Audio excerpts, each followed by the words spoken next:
Morning, folks. Scott from Gregos Gardening. Just thought I would do a little run through of my little plants that still have some figs that I'm hoping to get a few of them to ripen. Here are a few Bourgeois Salt Gris. My last couple of Violet de Bordeaux. Probably pick those tomorrow, maybe the day after if Critter doesn't get them. Got some Angelito.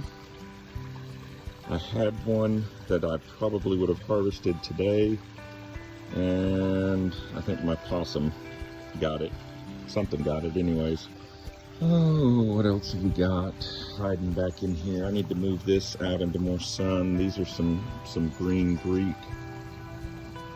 I got several figs off of this first year tree earlier in the year, and they were absolutely delicious. My little Alma is just growing like crazy, and it's put on a couple more fruit.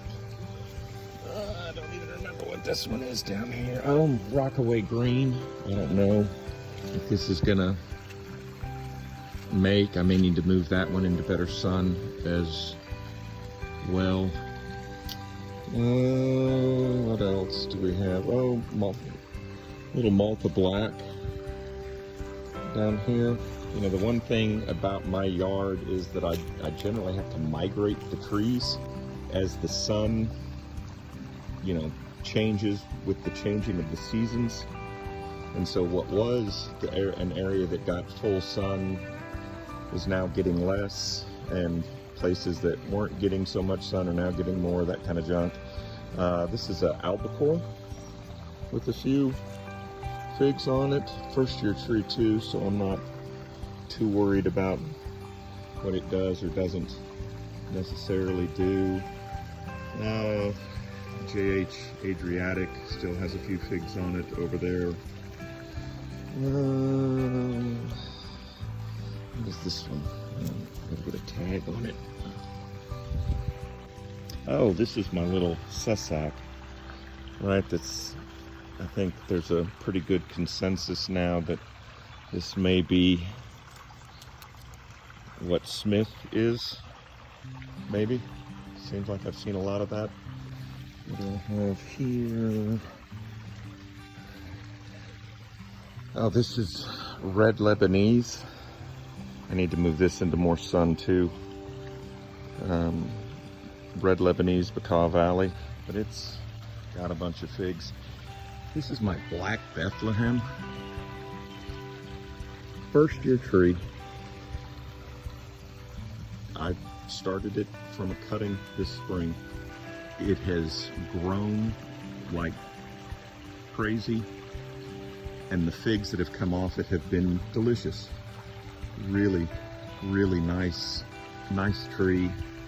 My Negre de Ajde, I think it's got a bunch of figs up at the top. I just harvested several that were down lower that had ripened, and they were really good. I had gotten a couple figs off it earlier in the year when it was, but look at this thing, same thing. This is first year tree.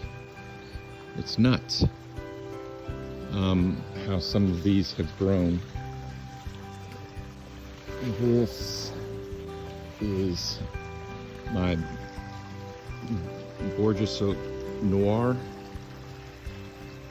which I think is synonymous with Violet de Solis, and it has produced just gorgeous figs. I need to get this one in the ground and get it growing that way.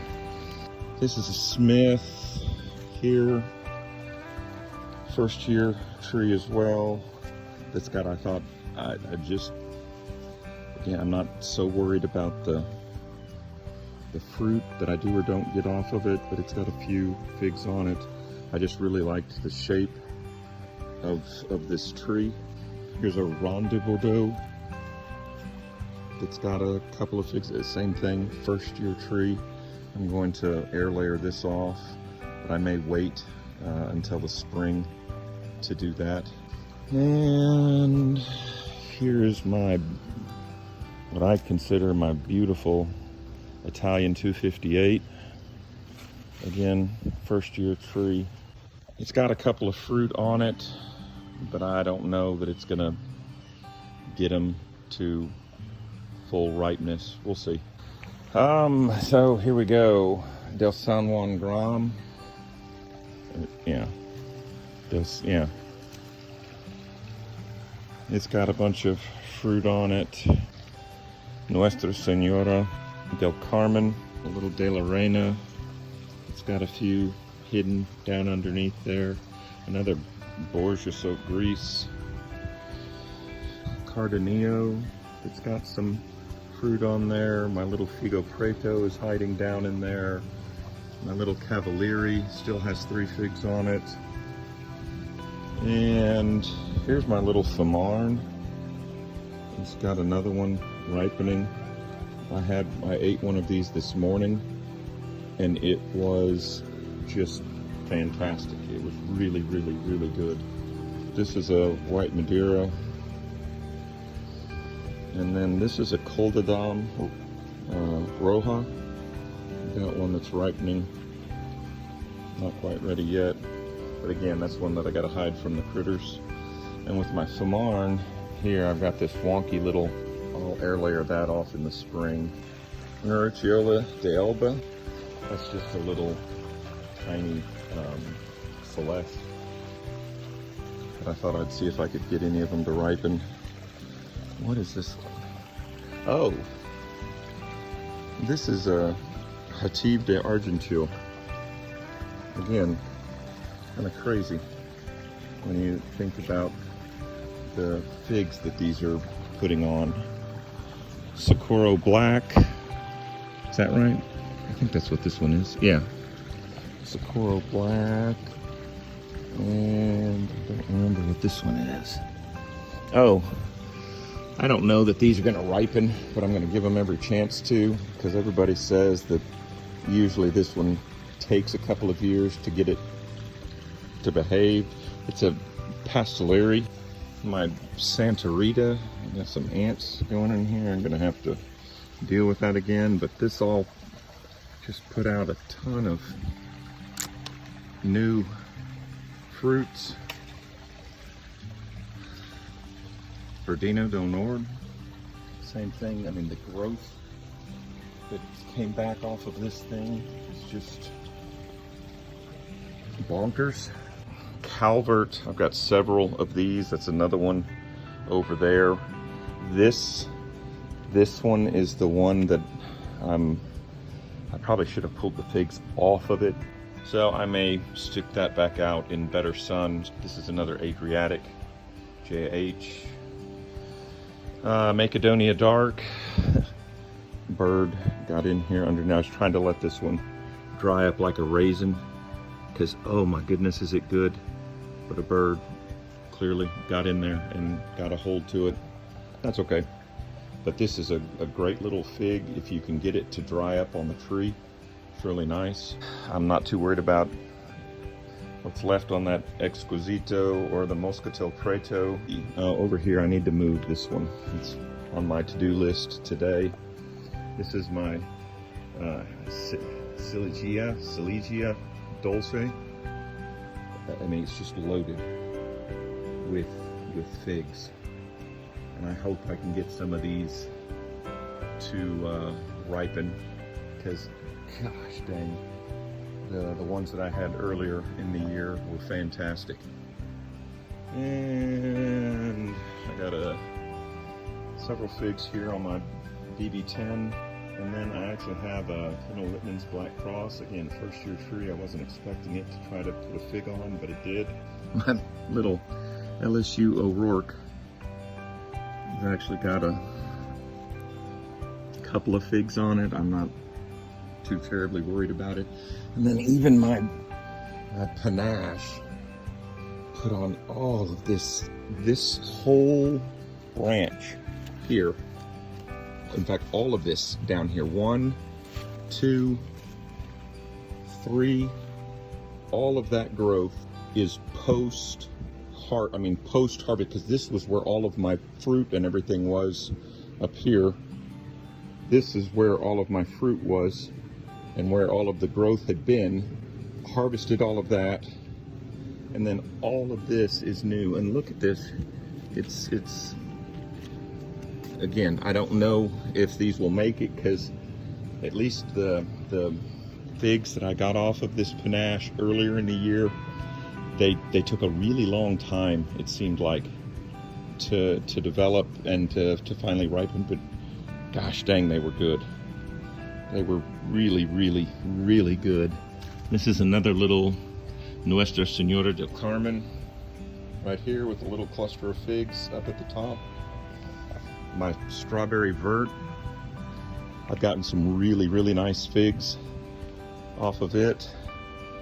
It's going to need a little bit of pruning probably, but again, this was a cutting from this spring, and it's still got fruit on there and it's still growing. I'll probably air layer that off in the spring. My little campaneri, if I can keep the ants off of this, it's given me some nice figs, but gosh dang, do the ants like this one. Martin, is just a Martinenca, just a plain old Martinenca, but it's still, this one has also taken a long time to ripen the fruit that it has on it. This is one of the trees that was mislabeled. It was sold to me as a Cavalieri, but it is not.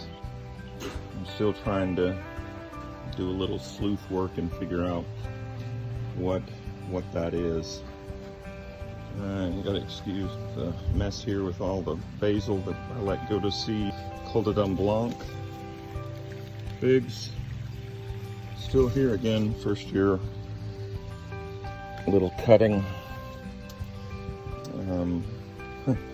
Bees are back in here everywhere. They just love the flowers from this basil. But that's great. That's part of the reason why I let it go to seed, so that the pollinators can enjoy a little bit of the garden too.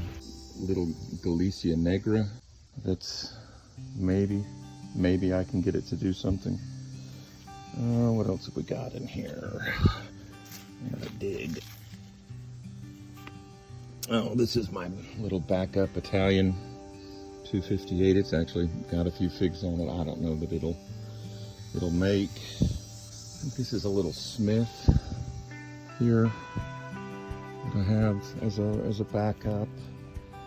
This is my unknown prosciutto. It has produced some nice figs that have been really, really, really good. I think this is Bertolino. Yeah, that's what I thought. So I wouldn't mind getting a couple of those. There's three on there. Yeah, wouldn't mind getting a couple of those to ripen. Oh, here's a cool one. All right, DFW Kelly Green. Again, I don't know that it's gonna ripen this year, but this was a stick. It was very nice. It was sent to me from a grower in Abilene. It actually got damaged and shipped, had partially broken off, and so this has grown back really, really nicely. And so that's one. There's just some sentimental reasons for me with this particular tree. Yeah, this is another little Violet de Bordeaux. Down here I've got several of those that have all come from various cuttings. I've got another Bourgeois Saut Gris that's got some figs on it still. What is this one? It lost all its leaves, but it's putting on new growth. Oh, another strawberry vert. That's why I wasn't worried about it.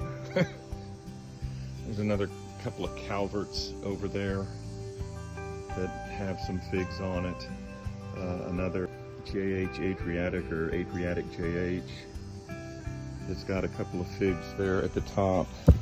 Tenna, of all things, let's put some figs on. This is my Randino. I'd gotten some fruit off of this earlier in the year, and it was nice and tasty. Here's a Thermalito. It's got a few figs on it as well. So, that Thermalito, I may need to move out into better sun. We're sitting here in 9A, southeast Texas. You know, we're right at the end of September, almost to October, and so, you know, the weather's cooled off from the heat of the summer, and the figs have responded. Red Lebanese, Baca Valley. I don't know what I'm going to do with all of these next year when they get bigger. Y'all keep all those folks in the hills of eastern Tennessee and North Carolina and South Carolina and Georgia and Florida that got hammered by Helene. Y'all keep those folks in your prayers, please. I know they'll come back from it, but you don't wish that kind of stuff on anybody. All right, folks, y'all enjoy this glorious Sunday. Get out in your garden, get your hands dirty, get your feet. I prefer to walk around barefoot. Get your feet in the grass and enjoy just the absolute miracles that the good Lord has provided to us and allows us to share and to witness. So, y'all take care.